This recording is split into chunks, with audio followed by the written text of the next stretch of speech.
The proximity alarm hit my screen at 6:07 p.m. on a Thursday. Someone was trying to pull 2.3 terabytes of classified defense data straight off the secured server I built from scratch. I'm Carl Mercer, 54 years old. I've been running digital security for defense contractors longer than most corporate consultants have been out of college. My company, Fortress Digital Security, wasn't just some IT vendor for Patriot defense systems. For 7 years, I was the invisible backbone keeping their entire operation alive. Every drone specification, every federal contract file, every production schedule their engineers depended on, all of it ran through infrastructure I designed, built, and maintained. The breach log was specific massive download attempt initiated from user account S. Langford, 6:04 p.m.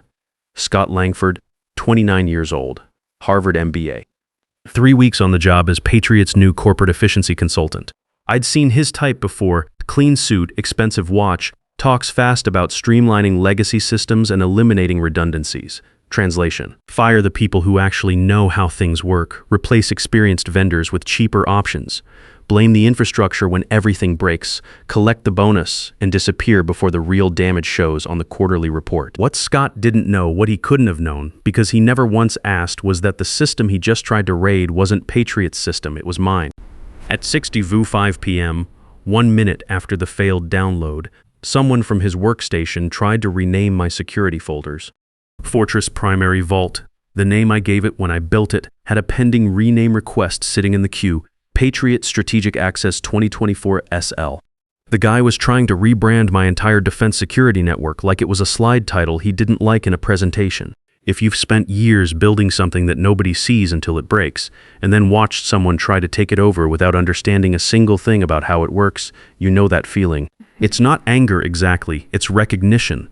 Like watching someone step confidently onto ice they don't know is thin. I didn't panic. This industry teaches you to document first, react second, and never show your hand early.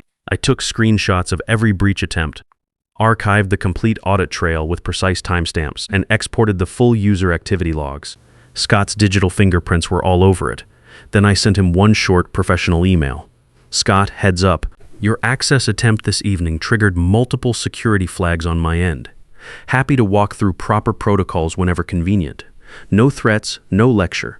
Just a calm heads up from the contractor who'd been here longer than Scott had been out of graduate school. Before I get to Friday morning, let me back up, because the beginning of this story matters more than people usually realize. 7 years ago, Patriot Defense Systems was hemorrhaging money after a failed product launch nearly killed the company. Hank Pruitt had built this place from nothing, starting in his garage back in 1993, developing surveillance tech for Border Patrol contracts. He was a self-made guy, started as a machinist, figured out electronics on his own, built a business through stubbornness and a reputation for delivering what he promised. By the time I came in, their IT security was held together with expired licenses and workarounds that had their own workarounds. The deal was straightforward. Fortress Digital Security would design, build, and maintain their entire operational security environment under a long-term master service agreement. Not a monthly subscription, not a break-fix arrangement, a real partnership with real terms protecting both sides. The night we finalized everything, Hank sat across the conference table and looked at the contract for a long moment before picking up the pen. Back in my day, he said, a handshake was enough. Now we need 40 pages. I told him the 40 pages were there to protect both of us, not just me. He asked specifically about the termination section. What happens if Patriot needs to end the relationship down the road? I walked him through section 11C. Board resolution required, 30-day supervised transition with federal compliance review, proper knowledge transfer so nothing falls apart during the handover. That protects you as much as it protects me, I told him. You get a clean exit.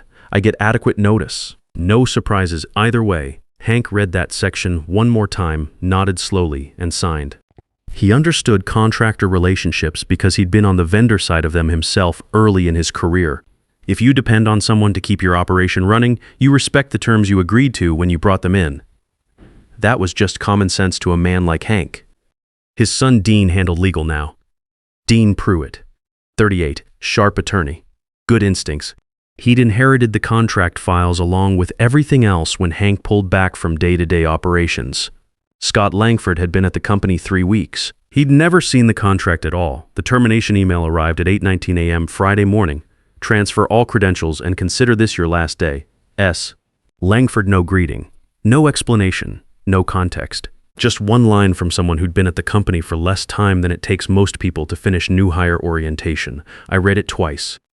Copied it to a secure archive. Then I sat back in my chair at my home office and thought carefully about what I was going to do next. Here's something most people get wrong about situations like this. The instinct is to react fast. Fire back, make clear the other person made a mistake. Establish that you're not someone who gets pushed around. I understand that instinct. When someone dismisses 7 years of work with a single sentence, the natural response is to hit back immediately. But that's not how you win. I waited 48 hours. Not because I was unsure of my position, I was completely certain of my position from the moment I read that email. I waited because patience sends its own message. When you don't react immediately, when you let the silence sit, it starts to work on people. Scott spent Friday afternoon waiting for a response that didn't come. He spent the weekend wondering if maybe I was consulting an attorney, or maybe I was already working on transferring credentials, or maybe nothing was going to happen at all. That uncertainty costs something. It should. I spent those 48 hours doing what I always do when a situation turns legal. I documented everything. I pulled the full audit trail from Thursday night's breach attempt. I archived Scott's download request with timestamps down to the second. I made sure the automated federal notification system had already done what it was designed to do, fire off copies of the breach attempt to Patriot's legal department, my corporate attorney, and a secured federal database that monitors cybersecurity incidents involving defense contractors. Those notifications had gone out automatically Thursday night, within minutes of the breach alert. Automated, documented, irreversible. Scott had no idea that by the time he sent his termination email, Friday morning, 3 separate parties had already received formal records of what he'd done the night before. Monday morning, 8:45 a.m., I sent my reply. Negative. This infrastructure operates under federal contractor protocols per Section 11C of your MSA. Please direct all questions to your legal department. I attached pages 23 and 24 of the Master Service Agreement, the exact pages where termination procedures were spelled out in plain language. Board resolution required. 30-day supervised transition. Federal compliance review. I copied Dean Pruitt. Hit send. Then I opened my administrative dashboard and activated blackout protocol. Here's exactly what that means, because this is the part that matters. When Patriot attempted to terminate contracted services without proper board authorization, Section 11C dissolved all SLA obligations immediately. Not after a notice period, not after a meeting. The moment that unauthorized termination was issued, my company's support obligations ended. The systems didn't go offline. I wasn't going to let engineers miss Pentagon deadlines or let payroll fail because of something Scott did. The infrastructure kept running because that was in everyone's interest, including mine. But every update, every security patch, every scheduled backup, every technical support ticket, all of it suspended. Fortress Digital Security was no longer under contract to maintain anything. Scott had made sure of that at 8:19 a.m. Friday, and every user permission across Patriot's entire system was frozen at its current state. No new edits, no file transfers between departments, no system modifications of any kind. Every screen in their building now showed the same header on every single system interaction. Fortress Digital Security Custody Protocol. Board authorization required for modifications. It wasn't sabotage, it was preservation. Until Patriot followed proper contract procedures, I had a legal obligation to maintain their data integrity and prevent unauthorized changes that could compromise federal compliance standards. I closed my laptop, poured a second cup of coffee, sat on my back porch in Odessa and watched the morning come up the rest of the way. Scott's second email hit my inbox at 9:15 a.m., copied to 6 members of the executive team. Need immediate resolution on contractor access issue. Business operations affected. I didn't reply. His third came at 10:33 a.m., marked urgent. Carl, reconsider your position. We can work this out professionally. I didn't reply to that one either. His fourth arrived at 2:47 p.m. This is affecting client deliverables. What do you want? What did I want? I wanted him to read the contract he violated. I wanted him to understand that defense contractor cybersecurity wasn't something you turn off with a strongly worded email. I wanted him to learn that 7 years of infrastructure work isn't a line item you cut before lunch on a Friday. But mostly, I just wanted Patriot to follow the procedures that had been clearly established by people who understood what they were agreeing to. I didn't reply to any of his emails. The contract was my reply. Section 11C was my reply. The frozen systems were my reply. By 5 p.m. Monday, Patriot's operational infrastructure was effectively locked in place. Not broken, not deleted. Everything still existed, perfectly preserved and secure. They could see everything they'd built over 7 years. They just couldn't touch any of it. What I didn't fully appreciate until later was how fast it would unravel inside that building. My monitoring system logged every failed access attempt in real time. I wasn't watching it constantly. I had other clients, other work to get on with, but the automated reports painted a clear picture by end of day. Engineering team, 7:43 a.m. Is the project roadmap system down for maintenance? Can't access Q4 deliverables folder. Finance, 8:12 a.m. Emergency. Q4 budget projections showing reference errors across all worksheets. Need IT support immediately. Marketing, 8:31 a.m. Analytics dashboard completely frozen. Client presentation in 2 hours. Someone please help. Manufacturing posted in the internal chat around 9 a.m. Found old production files on my personal drive from 2019. Anyone else have backups? That message got deleted 2 minutes after it was posted. But screenshots have a way of surviving. By 10:30 a.m., the question nobody wanted to ask out loud finally appeared in the system logs. A junior engineer typed it into the internal help channel. Why does every screen now say property of Fortress Digital Security at the bottom? Is that normal? 2 minutes later, that message was deleted too. But the answer was already spreading through the building. They hadn't lost access to their computer systems. They'd lost access to someone else's infrastructure they'd been borrowing for 7 years. Scott's emergency all-hands meeting was scheduled for 11 a.m. Monday. I found out through automated calendar notifications that were still forwarding to my system. Another oversight nobody had thought to close off. The meeting invitation was titled Operational Updates, Infrastructure Transition. Like this was a planned upgrade instead of a 5-alarm disaster he'd personally caused. I didn't attend, obviously. But the fallout reached me through multiple channels within hours. Dean Pruitt called at 11:47 a.m. He's usually composed on the phone, attorney habit. This time he sounded like a man watching something expensive fall off a shelf in slow motion and knowing he can't catch it. Carl, we need to talk about the situation. Half the department heads are demanding explanations for why their teams can't access basic work files. Maybe because Scott violated federal contractor protocols and triggered automatic service suspension. Dad wants to meet with you today. Emergency session. I don't work for Patriot anymore, Dean. Scott terminated my services Friday morning. Pause. Carl, please. People are calling the Pentagon liaison to explain why deliverables are delayed. We've got 8 departments that can't function. Then maybe the board should follow the contract procedures that were established 7 years ago. I hung up. Not hostile. Just done with that particular conversation. Hank called at 1:15 p.m. I let it go to voicemail twice. On the 3rd call, I picked up. Carl, we need to resolve this immediately. I kept my voice even. Good afternoon, Hank. How can Fortress Digital Security help you today? Silence on his end. He caught the tone. This isn't the time. I agree, but the contract is the contract. Scott made a mistake. We've got Pentagon contracts, deadlines, people who can't do their jobs. Scott didn't make a mistake. He made a decision. He decided to terminate contractor services without following the procedures you and I agreed to 7 years ago. Those procedures exist for exactly this reason.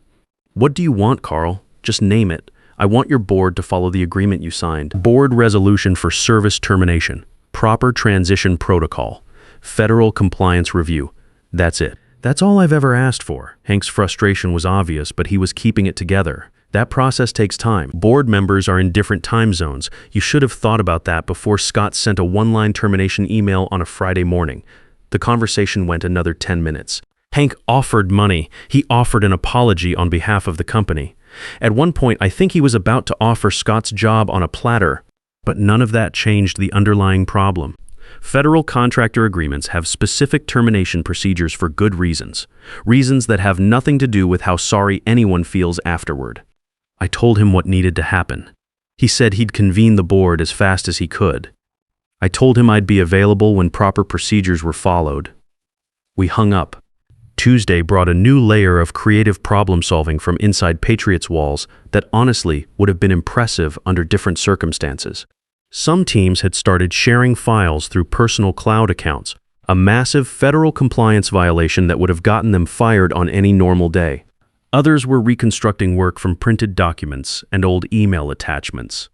The facilities manager apparently called building maintenance to look at the internet connection, convinced the whole thing was a connectivity issue. Meanwhile, word was starting to move through industry channels. Competitors were asking quiet questions. A few clients had noticed that Patriots' usually prompt responses had slowed to almost nothing. Trade publications were picking up signals that something was off at one of the region's more reliable defense contractors. Tuesday evening, my monitoring system generated a routine automated security report, the kind it produces every 72 hours regardless of what else is happening. This one documented 5 days of unauthorized access attempts against contractor-controlled infrastructure. Per federal compliance requirements, that report fired automatically to 3 parties: Patriots' legal team, my corporate attorney, and the Federal Contractor Oversight Database. Scott's original Thursday night breach attempt, the 2.3 terabyte download, the folder rename, all of it was now officially part of a federal cybersecurity incident report, complete with timestamps, user identification, and full forensic detail. That report would exist regardless of how the contract dispute resolved. It was already in the system. Wednesday's emergency board meeting convened at 9 a.m. I wasn't invited. The outcome reached me through Dean at 11:30 a.m., and for the first time since Friday morning, he sounded like himself again. The board voted unanimously, Carl, full reinstatement. Dad wants to discuss expanding the partnership going forward. What about the federal compliance review? External auditors are coming in. Scott's access attempt is being handled through appropriate channels. Brief pause. His resignation letter said pursuing other opportunities. But the board knows exactly what happened. I'll need the formal board resolution documents before I reactivate anything. They're being prepared now.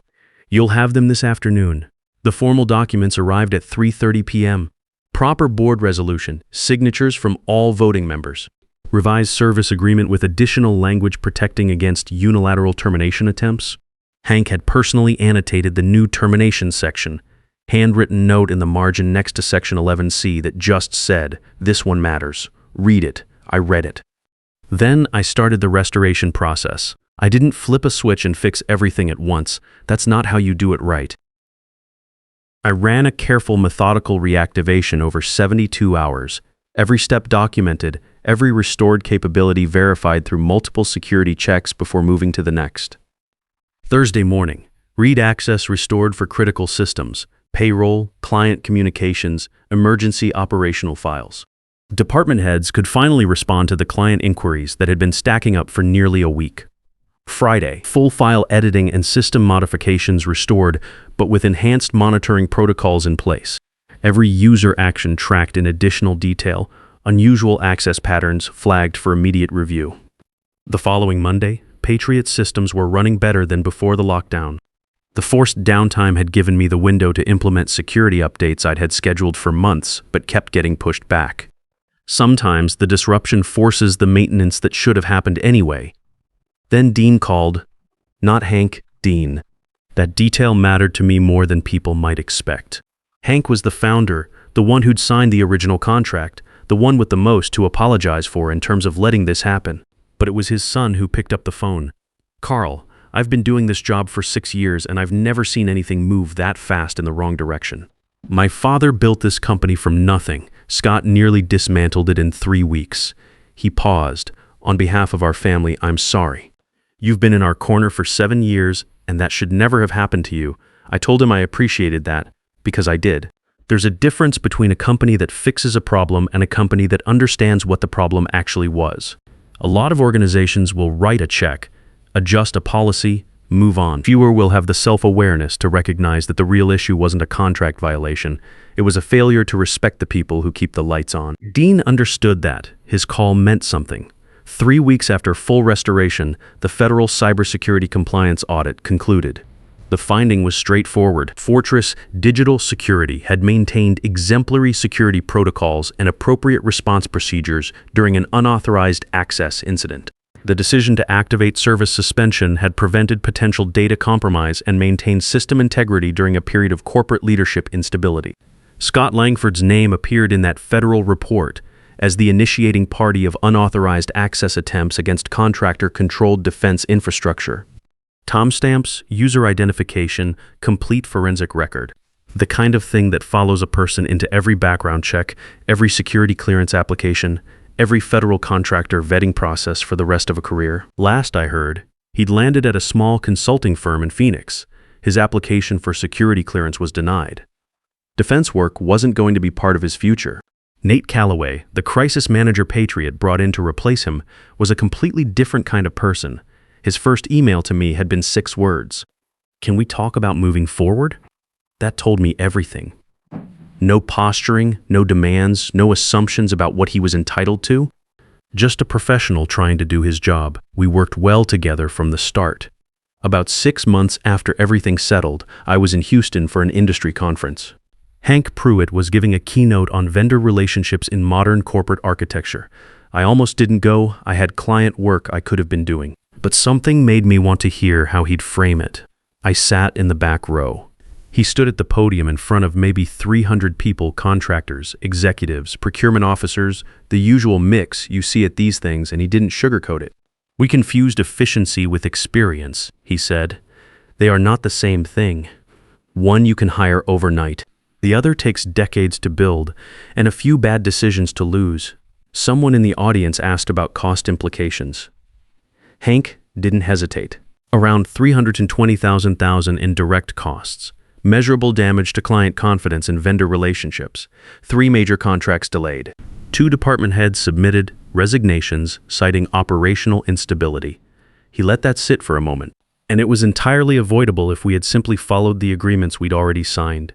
Another question from the audience about oversight, about how something like that gets authorized at the executive level without proper review. "It didn't get authorized," Hank said. "That was the problem. A new hire made a unilateral decision about a contractor relationship he didn't understand, involving infrastructure he'd never been briefed on, under a contract he'd never read. And nobody stopped him in time because nobody realized what he was touching until it was already done." He paused again. "We implemented mandatory contractor relations training for all senior management after this. Nobody gets to make decisions about vendor agreements without understanding the legal implications first. It's a basic thing. We should have had it in place years ago." After the presentation, I made my way through the crowd toward the lobby. Hank spotted me before I reached him. He walked straight over and shook my hand, the same firm handshake from 7 years ago at that conference table in Midland. "Didn't expect to see you here, Carl. Good talk. You were honest about it. If you're going to make a mistake that expensive, might as well help someone else avoid it." He looked at me for a moment. "You were completely within your rights. You know everything you did. I want you to know I understood that, even when I was on the other end of it. The contract protected both of us," I said. "Same as I told you when we signed it." He smiled at that. "Yeah, you did say that." I asked if he'd heard anything from Scott. Hank's expression shifted just slightly. "Phoenix, small firm. The clearance denial closes most doors in this industry." He glanced across the lobby. "Consequences tend to follow people who don't take the time to understand what they're dealing with." We shook hands one more time and went our separate ways.